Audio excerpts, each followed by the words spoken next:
Hello and welcome back to MNB EduHub. লৈ আহিছোঁ তোমালোকৰ বাবে 2017 SSLC এক্সামিনেশ্যনৰ ইংৰাজী বিষয়ৰ কুৱেশ্যন পেপাৰ। এই কুৱেশ্যন পেপাৰখনত আমি তোমালোকৰ লগত ইয়াৰে যি গ্ৰামাৰ পাৰ্টছ আছে সেইখিনি ডিসকাস কৰিম। বলা আমি ডাইৰেক্ট গ্ৰামাৰ সেকশনলৈ গৈছোঁ। গ্ৰামাৰ সেকশন আমাৰ যেটো সেকশন ডি আছে তাতে আছে। আমি ডাইৰেক্ট ইয়ালৈ আহিছোঁ। 17 নম্বৰ প্ৰশ্ন, fill in the blanks with the right determiners. এই নম্বৰত দিয়া আছে my brother is dash NCC cadet আৰু ইয়াৰ শুদ্ধ উত্তৰটো হ'ব N। ঠিক আছে, my brother is an NCC cadet। B নম্বৰত দিয়া আছে we found the house without dash difficulty, ইয়াতে হ'ব much। difficulty যেটো শব্দ আছে এটো আমাৰ আনকাউন্টেবল হয়। ঠিক আছে, এই কাৰণে কি ব্যৱহাৰ হ'ব ইয়াতে much ব্যৱহাৰ হ'ব। C number দিয়া আছে he had to feed his family with dash money he earned, ইয়াতে he যিমানখিনি টকা আৰ্ন কৰে গোটেইখিনিৰ কথা কৈছে।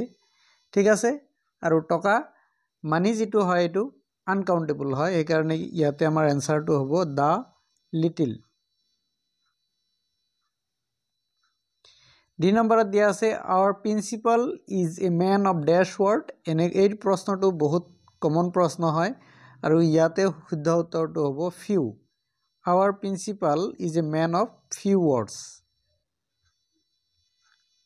18 নম্বৰ প্ৰশ্নত fill in the blanks with the correct preposition from the choices given in the bracket।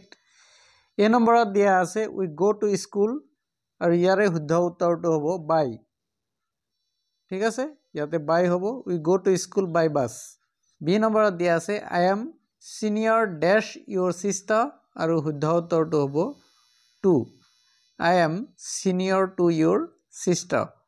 সি নম্বৰত দিছে the principal presided dash the meeting আৰু শুদ্ধ উত্তৰটো হ'ব over, over। ঠিক আছে, the principal presided over the meeting।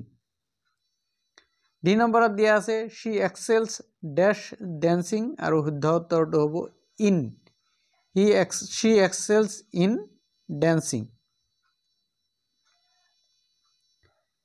19 নম্বৰত rewrite the following sentences putting the verbs in bracket in correct tense form। এই নম্বৰত দিছে if it rain we shall not go out। আমাৰ এটা নিয়ম আছে যে ifৰ লগৰ যেটো বাক্য আছে এটো যদি প্ৰেজেন্ট ইনডিফিনিট হয় পিছৰ বাক্যটো ফিউচাৰ ইনডিফিনিটত হয়। এই যেটো বাক্য দিয়া আছে এটো ফিউচাৰ ইনডিফিনিটত দিয়া আছে, তাৰ মানে এটো আমাৰ প্ৰেজেন্ট ইনডিফিনিটত হ'ব। সেই কাৰণে হ'ব if it rains, if it rains we shall not go out হ'ব আমাৰ right answer।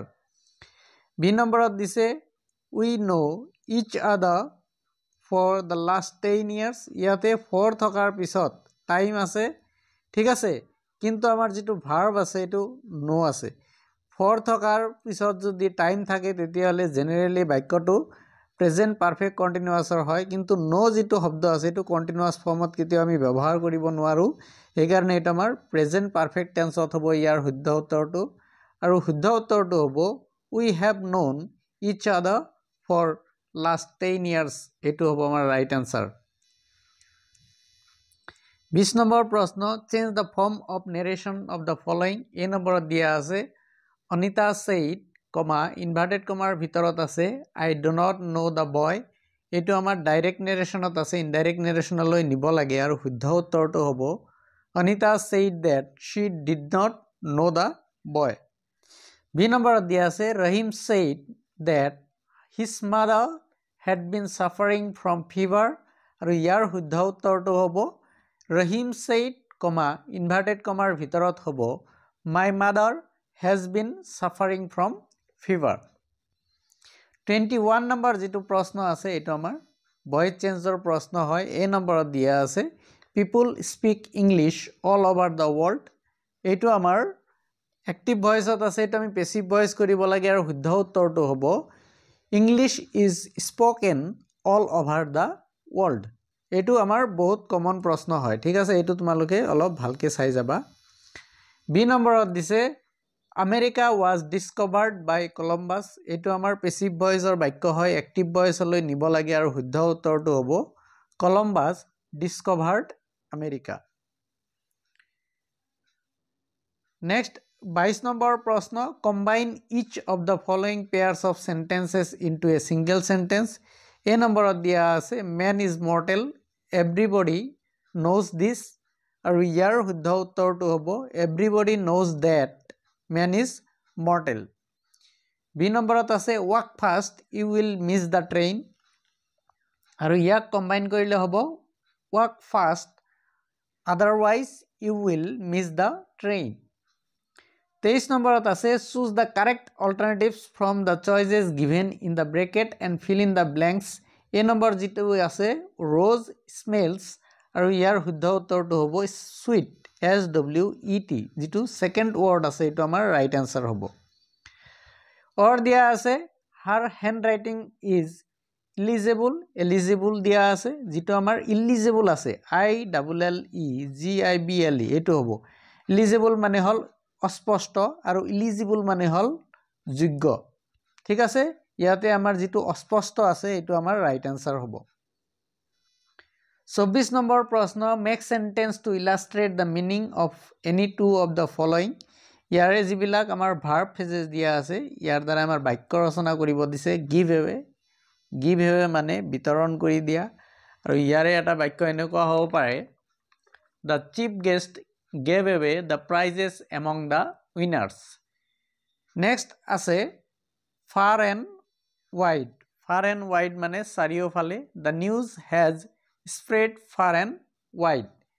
next আছে put out মানে নুমুৱা, আৰু ইয়াৰ এটা বাক্য এনেকুৱা হ'ব পাৰে it took 2 hours to put out the fire. next আছে turn up মানে উপস্থিত হোৱা, the president turned up late for the meeting. 25 number প্ৰশ্ন correct the errors of any two of the following sentences. A নম্বৰত দিয়া আছে Niru is my cousin sister, আৰু ইয়াৰ শুদ্ধ উত্তৰটো হ'ব Niru is my cousin. cousinৰ পিছত কেতিয়াও sister বা brother ইউজ নহয়. she prefers tea than coffee, এটো আমাৰ B নম্বৰত আছে.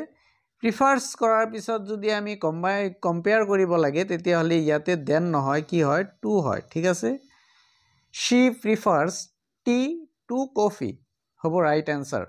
C নম্বৰত দিছে I gave him a few rupees I had. ইয়াতে কৈছে যে মোৰ লগত যিমান টকা আছে এই মই গোটেইখিনি টকা তাক দিছো, সেই কাৰণে a few নহব ইয়াৰ আনসাৰ, এটো আমাৰ a few ঠাইত কি হ'ব the few.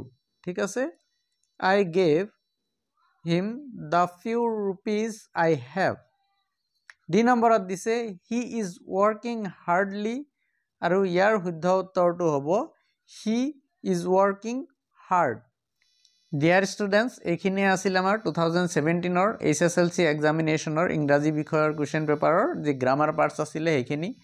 তোমালোকে আমাৰ হোৱাটছএপৰ গ্ৰুপটো জয়েন কৰি এই কোৱেশ্চন পেপাৰখনো পাব পাৰিবা, আৰু ইয়াৰে যেটো সলিউশন আছিল এই সলিউশনখিনিও তোমালোকে পাব পাৰিবা. ঠিক আছে, আজিৰ কাৰণে ইমানতে সামৰিছো, ধন্যবাদ.